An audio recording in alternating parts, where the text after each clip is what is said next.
देखिए, एनजीटी ने बार बार चेतावनी देने का प्रयास किया, चाहे वो पीछे जो माइनिंग घोटाले हो रहे थे, कितने सारे उसमें पहाड़ के पहाड़ गिर गए। 1 जनवरी को ही नए साल के दिन सेलिब्रेशन की बजाय मातम छा गया कि कितने मजदूर उसमें डाडम में जो है दब के मर गए थे। इसके अलावा नॉर्मल और बार बार हम लोग ये बात कह रहे हैं कि सरकार इसमें कतई भी ध्यान नहीं दे रही है। इंडस्ट्री फैक्ट्री जो पैसा देता है, पॉल्यूशन कंट्रोल इतना बड़ा डिपार्टमेंट है, लेकिन फिर भी स्थिति जो है पॉल्यूशन बढ़ता जा रहा है। और एनजीटी ने कई बार वार्निंग सरकार को दी है, तो सरकार को इसमें संज्ञान लेना चाहिए। कुछ लोग किसानों की मैंने फोटोज़ वीडियोस देखी, उसमें कहा था कि एनजीटी के सैटेलाइट के कैमरेज कहाँ चले गए। जब छोटी सी भी पराली वो धुआं जलाते थे तो उनको नोटिस दे दिया जाता था। आज हमारे किसान की फसल पानी की वजह से, बहुत ज़्यादा बारिश की वजह से, गलियों सड़कों में जहाँ पानी बढ़ रहा है, फसलों का बाजरा पूरी तरह से बिछ गया है, धान की फसल पूरी तरह से बिछ गई है। सरकार को उसमें स्पेशल गिरदावरी के आदेश देने चाहिए ताकि अन्नदाता जो हमारा लूटा पिटा बैठा है उसको ये सरकार मदद करे। और एनजीटी की सरकार कभी परवाह नहीं मारती, हर कायदे कानून की धज्जियां उड़ाते हुए इन्होंने यहाँ पर काम करने का काम किया है। तो अच्छी बात है, एनजीटी ने जुर्माना किया है तो सरकार को वैसे तो जैसा कि चाहे पॉल्यूशन की बात है, आसपास के राज्यों में भी हैं, पर अगर सरकार की कहीं ना कहीं कोई कमी है तो सरकार को अपने पक्ष को अच्छे ढंग से रखने का काम करना चाहिए। और देखिए, नेशनल ग्रीन ट्रिब्यूनल है, कितने सारे आप रोड्स बना रहे हैं, आपने कहा था ग्रीनरी आप वहाँ पर करेंगे, पेड़ों को आप संरक्षण देंगे। और ये भी घोषणा की गई थी कि जो पेड़ हमारे बुजुर्ग हो गए हैं, बूढ़े हो गए हैं, उनके लिए एक अलग से पेंशन, जैसे वृद्धावस्था सम्मान पेंशन दी जाती है, उसी प्रकार से जो हमारे पेड़ बूढ़े हो गए हैं उनको भी सम्मान पेंशन दी जाएगी।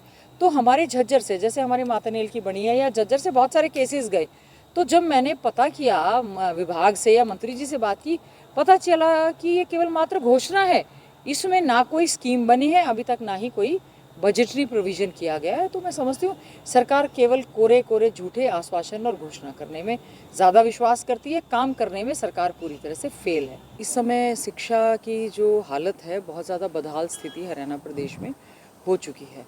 पहला वाक़या है जिसमें कि शिक्षक भी धरने पर हैं, शिष्य भी हैं, उनके पेरेंट्स अभिभावक भी धरने पे हैं। सबसे बड़ा विषय ये है कि शिक्षकों की लगातार जो कमी प्रदेश में इस समय है, और सरकार भर्ती कर नहीं रही है, पोस्ट कैप्ट कर रही है, ख़त्म कर रही है। पहले हरियाणा विधानसभा के सत्र के दौरान ये कहा गया था करीबन 38,000 वैकेंसीज़ हमारी हरियाणा प्रदेश में खाली हैं। फिर उसके बाद कहा गया कि 35,000 खाली हैं। अब कहा गया कि 15,000 खाली हैं, जबकि भर्ती कोई की नहीं गई। रैशनलाइजेशन के नाम पर पोस्टों को ख़त्म किया जा रहा है। एचटेट की परीक्षा और सीटेट की परीक्षा होती है, उसी के माध्यम से टीचर्स भर्ती होते हैं। जब हम ज़्यादातर स्कूलों को सीबीएसई का कर रहे हैं, तो आप सीटेट वालों को इनएलिजिबल क्यों कर रहे हैं जिन्होंने पास किए हुए हैं? और ये कोई बड़ी बात नहीं है। मनोहर लाल खट्टर जी अपने स्वयं के गांव के स्कूल में पहले से भी गए थे। लोगों ने कहा था कि मुख्यमंत्री जी के स्कूल की बड़ी बुरी हालत है। हालत तो इंफ्रास्ट्रक्चर की भी बुरी हालत थी, और मुख्यमंत्री जी के गांव में तो पीने के पानी की भी, लाइट की भी बड़ी समस्याएं हैं। पर उनको, वो तो पूरे प्रदेश के मुख्यमंत्री हैं, पूरे प्रदेश के बच्चे आज उनसे अपील कर रहे हैं कि हमारे यहाँ पर शिक्षक भेजो। तो मुख्यमंत्री जी कम से कम सबसे पहला संज्ञान अपने स्वयं के गांव में लें कि क्या कारण है कि वहाँ पर ग्रामीणों ने, उनके चाचा ताऊओं ने, उनके बच्चों ने, भाई भतीजों ने जो है वो ताला लगा दिया है। उनको इस चीज़ की चिंता करनी चाहिए।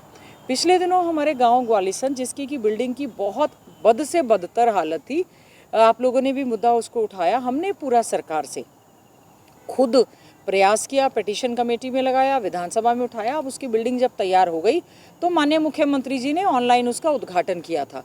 उद्घाटन तो कर दिया, लेकिन बच्चे कुछ समय बाद ही वहाँ पर धरना बैठ गए और गाँव वालों ने उस पर ताला लगा दिया कि हमारे पास टीचर्स नहीं है। तो ये सरकार करना क्या चाह रही है? हमसे जुड़े रहने के लिए हमारे YouTube चैनल को सब्सक्राइब करें और नई वीडियो की नोटिफिकेशन के लिए बेल आइकॉन को दबाएं।